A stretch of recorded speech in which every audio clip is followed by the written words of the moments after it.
day, everyone. My name is Police Chief Master Sergeant Jefferson Espanyola, and we have accompanied by Police Executive Master Sergeant Juniel Garcia, and to be followed by Police Executive Master Sergeant Cyrus Espanyola, and the last we have Police Senior Master Sergeant Saide Family. So now let us proceed to our fingerprint comparison chart. As we can see, we have questioned fingerprint, and the other side we have standard fingerprint. So we identified a lot of things here. This is what we call legends. The number one, we have delta. What is delta? Uh, Delta is the near at the center of the divergence of the type lines. It is a point on the ridge formation at or directly in front or. And the number two, the core.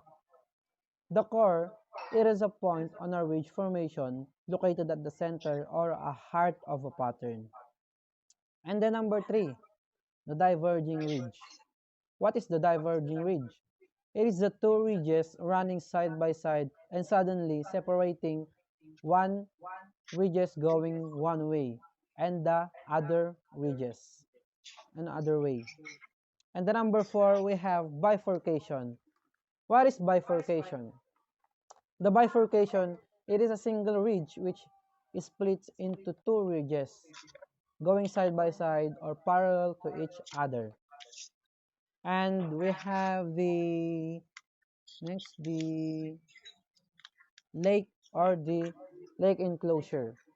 Uh, Lake enclosure, it is a single ridge uh, that bifurcates and reunites shortly afterwards to continue as a single.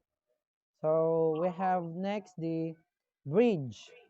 Uh, the bridge is the connects to two adjacent ridges. And the next is the dot.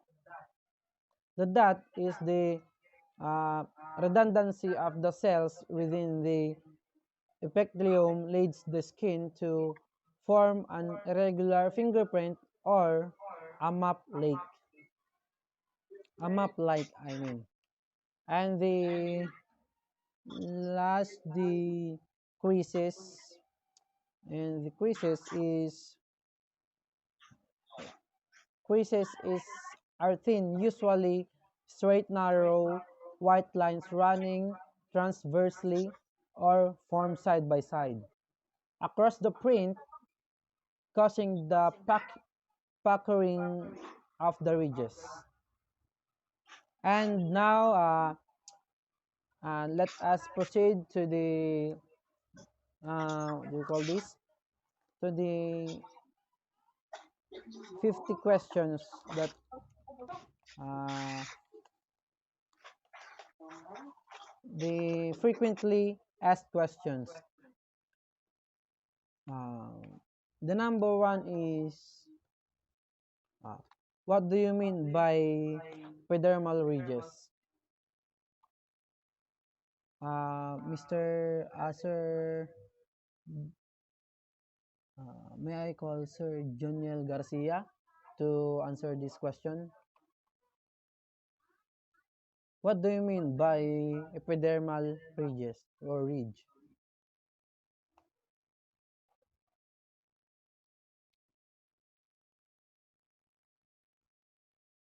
Sir, you're muted.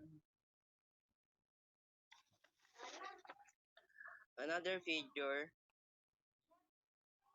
another feature of some part of the pupillarly layered is dermal ridge. This ridge causes ridge in the overlaying epidermis.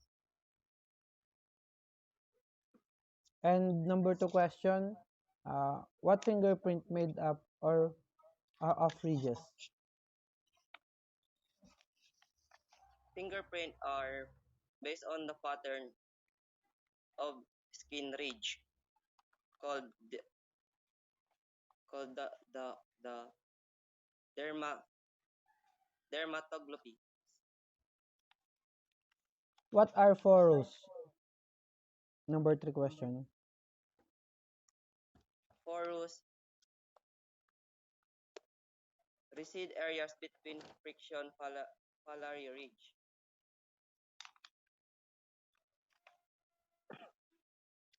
Papil I mean papillary ridge.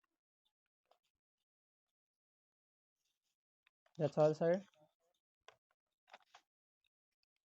Porous recede areas between frictions and papillary ridge. Number 4 question. What is meant by minutiae?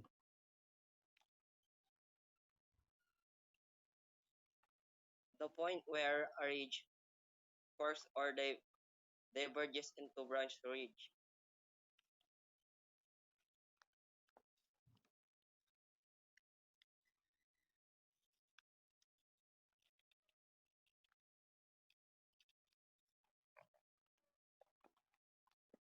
Of what value are they minutiae in fingerprint identification?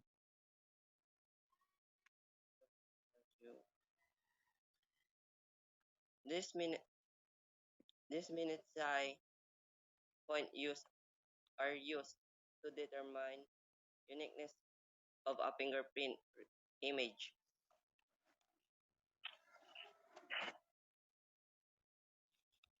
How many layers of skin are there? Number 6 question. This minutiae point minute, minutiae point are used. Sir, repeat the question. How many layers of skin are there? 3 layers. The the epidermis, and the hypodermis. Okay. And number 7, what is the average thickness of skin of the palmar skin of young hand? 1.5 to 2.5, sir. Next, what is poroscopy? Sir, I repeat the question. What is poroscopy? Number 8 question. The study of sweet porous present on the friction ridge of palmar and plantar surface in the method of personal identification. Is poroscopy a science of identification like fingerprint? Poroscopy is a method of personal identification which is the characteristic of sweet pores and on the friction ridge. Impression of ulnar and plantar surface are examined. What is an ink impression?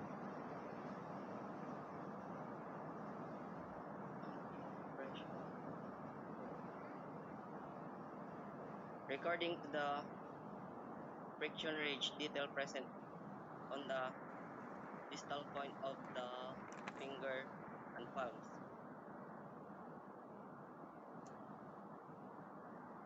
What is Latin print?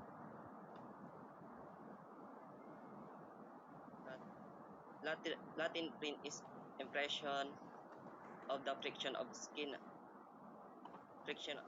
skin. Latin print. Latin print is an impression of the friction skin of the finger or palm of the hand that has been transferred of another surface.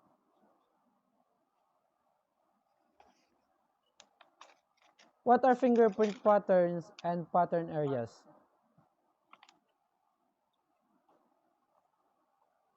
The three main fingerprint patterns called arch, lobes, and whorl. Can palm prints like fingerprint used to establish identity? What number, sir? 13. 13. Palm print are generally accepted by forensic science.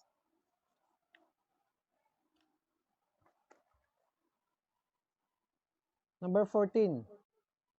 What is idioscopy?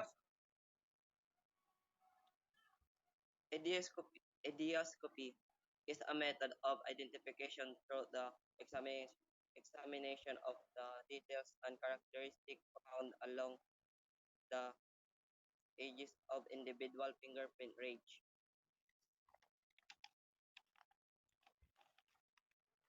Number 15. In fingerprint comparison, what is meant by apparent dissimilarity? A difference which in the opinion of the examiner can be explained. Is there a specific number of points to one must find in order to conclude a position identification? What number, sir? Let's proceed here to the next question.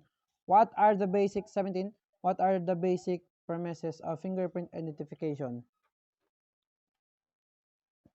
The basic premise of fingerprint identification is that every person has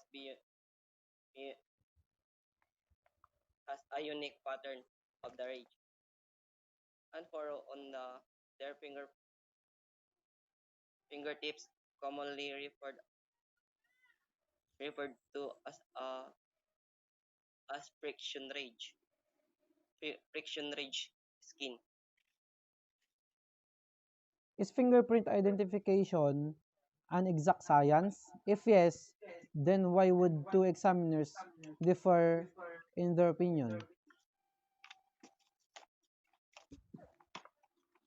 Fingerprint identification is considered to be a highly reliable and accurate science.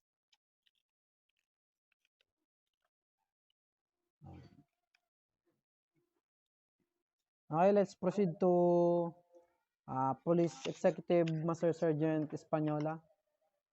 And for you, what do you mean by epidermal ridges? Epidermal radius,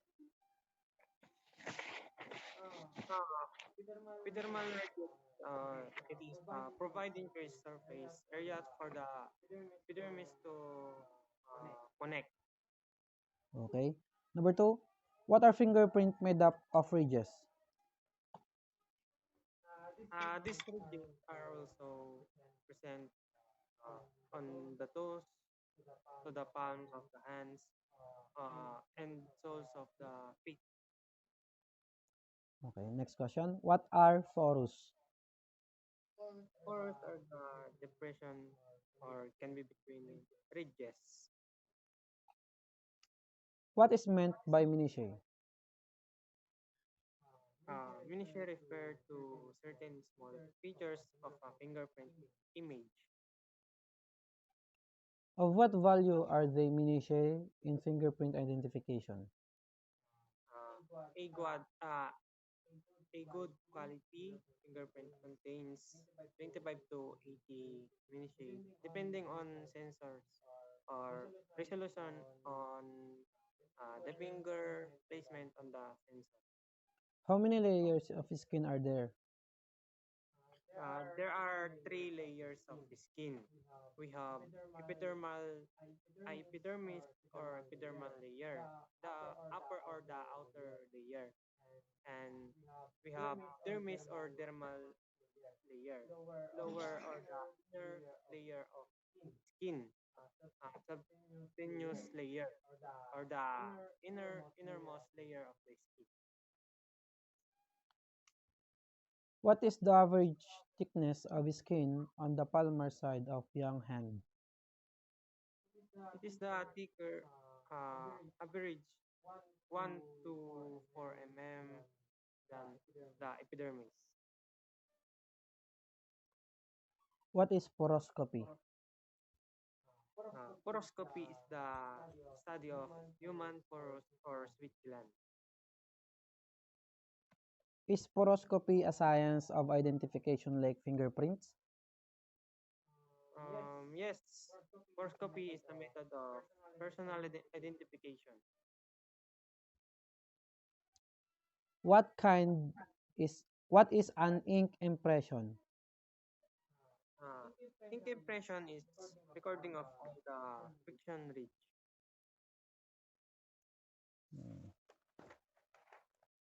What is latent print?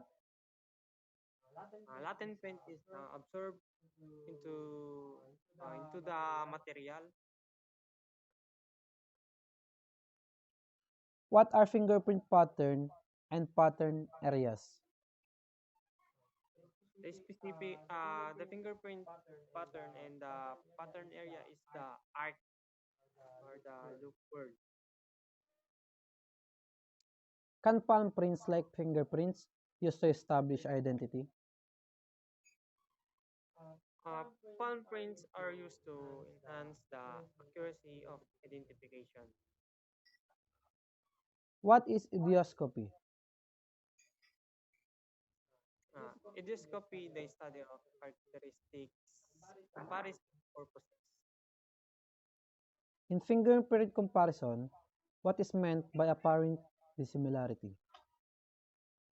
Uh, Apparent similarity was noted in a comparison of fingerprints. It would be assumed the prints were made by different fingers. Is there is there a specific number of points to one must find in order to conclude a positive identification? Okay, let's proceed to the next question. What are the basic premises of fingerprint identification? The uniqueness and persistence. Is fingerprint identification an exact science? If yes, then why would two examiners differ in their opinion? Uh, to evaluate those similarities, whether match or not. Could you determine exact the age of Latin impression? There is no scientific way to determine the time a latent print was deposited on a surface. What is a latent print transferred card? At time, at times, this transfer can be visible, invisible to the naked eye. How is latent print layering done? Uh, this done by coating fingerprints with powder, sifting to the forensic lab, where they are compared to fingerprints in the uh, database. What is a transfer lifting tape? Um, this lifting tape is designed for lifting fingerprints which are developed with fingerprint powder. What methods are employed in the development of latent prints and how do they work? Dusting the iodine farming silver nitrate development and treatment because they require complex instrumentation and considerable technical expertise. How long will a latent print last? There's no scientific way to know how long a latent print will last. What is meant by smudge print? Is a smudge print the same as the print of no value? Check if the paper is moist and try replacing the paper in the printer to see if print quality improves. How many points of identification are found in a normal rolled impression? The thumb index, middle ring, and little fingers. These are called rolled impressions. What is natural dissimilarity? If just one dissimilarity was noted in a comparison of fingerprints, it would be assumed the prints were made by different fingers. What are the focal points in a fingerprint? Of what value are they? These focuses are called delta and core. Can be a fingerprint be forged? Of change that will be looked up when you are taken to police headquarters. Can you tell in all instances that a prints have been forged? Scientific methods can provide a work of art is fake.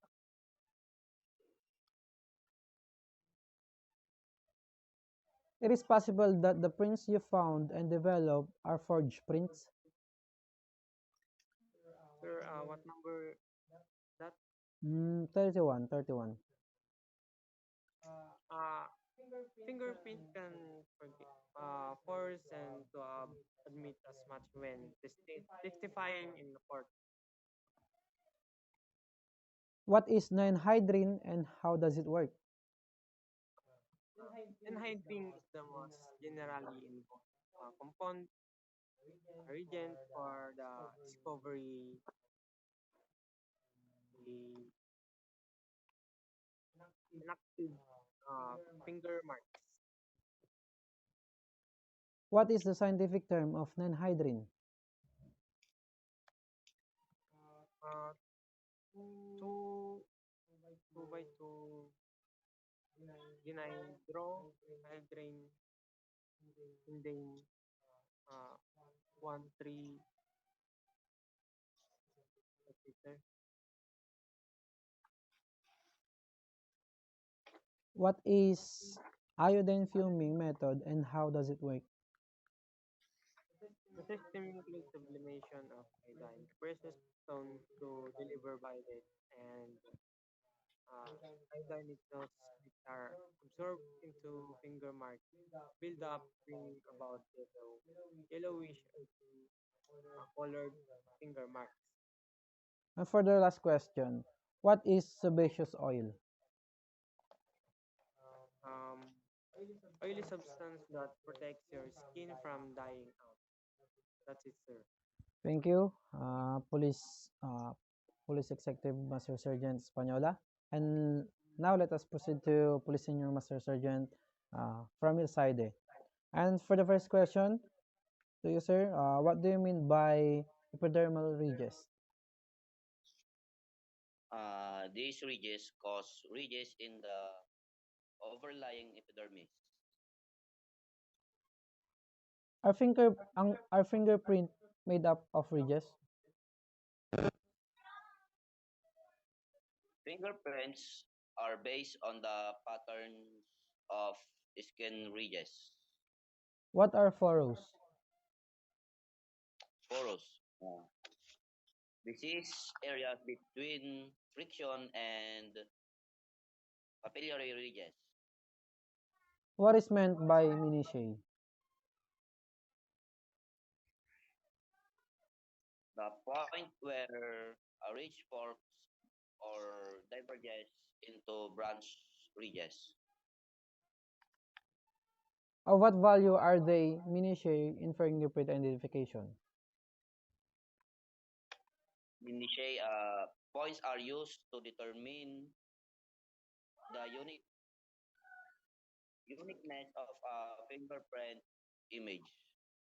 Number 6, how many layers of skin are there? Three layers: the epidermis, dermis, and the hypodermis. What is the average thickness of skin on the palmar side of young hand? Uh, 1.5 to 2.5. Number 8, what is poroscopy? Numbers are Number 8 question, what is poroscopy? uh, study of sweat pores present on the friction ridges of palmar and the plantar surface and is a method of personal identification. Is poroscopy a science of identification like fingerprints? Uh, Horoscopy method of personal identification in which the characteristics of sweat pores on the friction ridge impression of palmar and uh, plantar surfaces and examine. Number 10 question. What is an ink impression? Uh, Friction ridge detail present on the distal edge of the fingers and palms. Next question. What is latent print or print? Latent print is an impression of the friction skin of the fingers or palms of the hands that has been transferred to another surface. Next question. What are fingerprint patterns and pattern areas? Uh, Three main fingerprint patterns.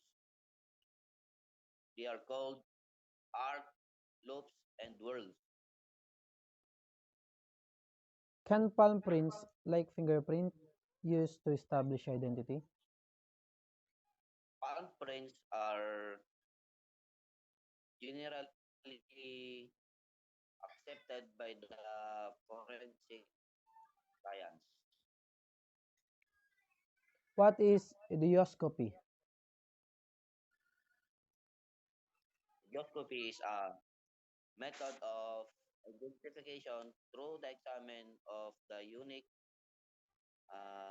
details and characteristics found along the edges of individual fingerprint ridges. In fingerprint comparison, what is meant by apparent dissimilarity?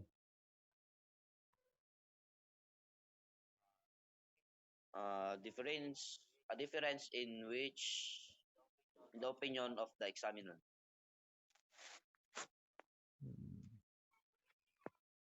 Number 17. What are the basic premises of fingerprint identification? That very every person has a unique pattern of ridges and furrows on their fingertips. Number 18. Is fingerprint identification an exact science?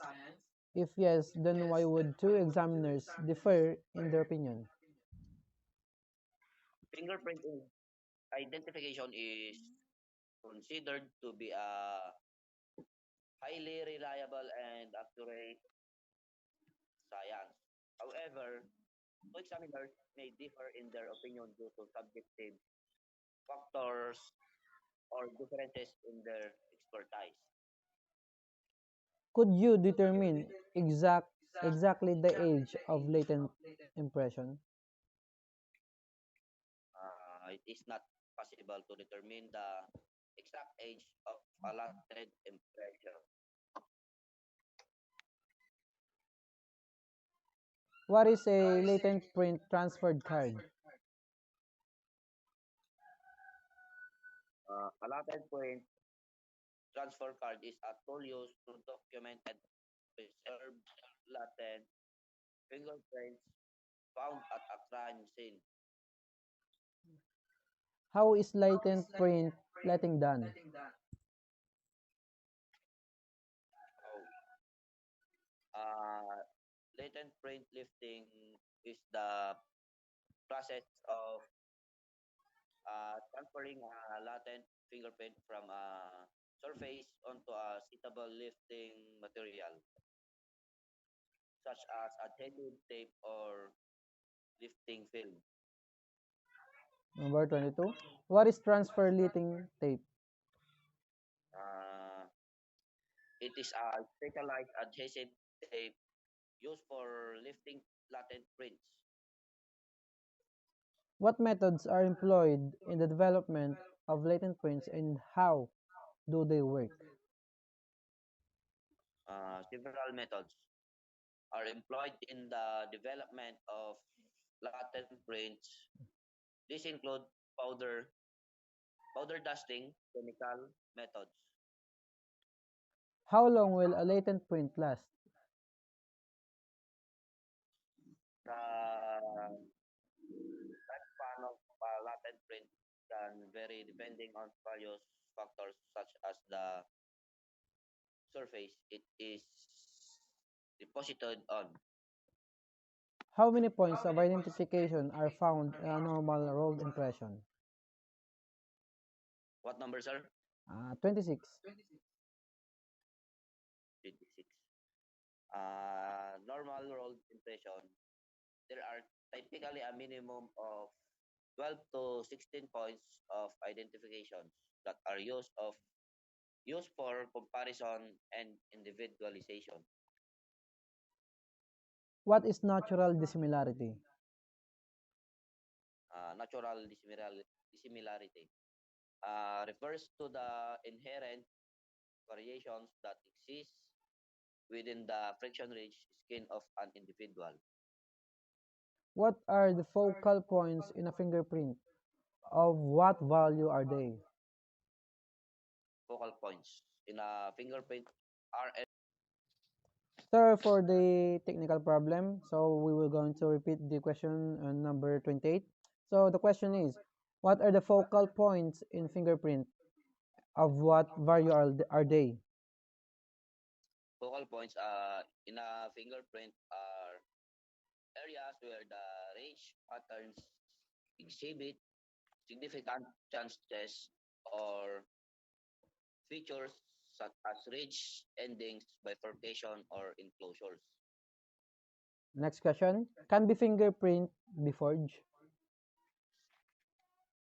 Fingerprints can be forged, but the process requires a high level of skill and expertise.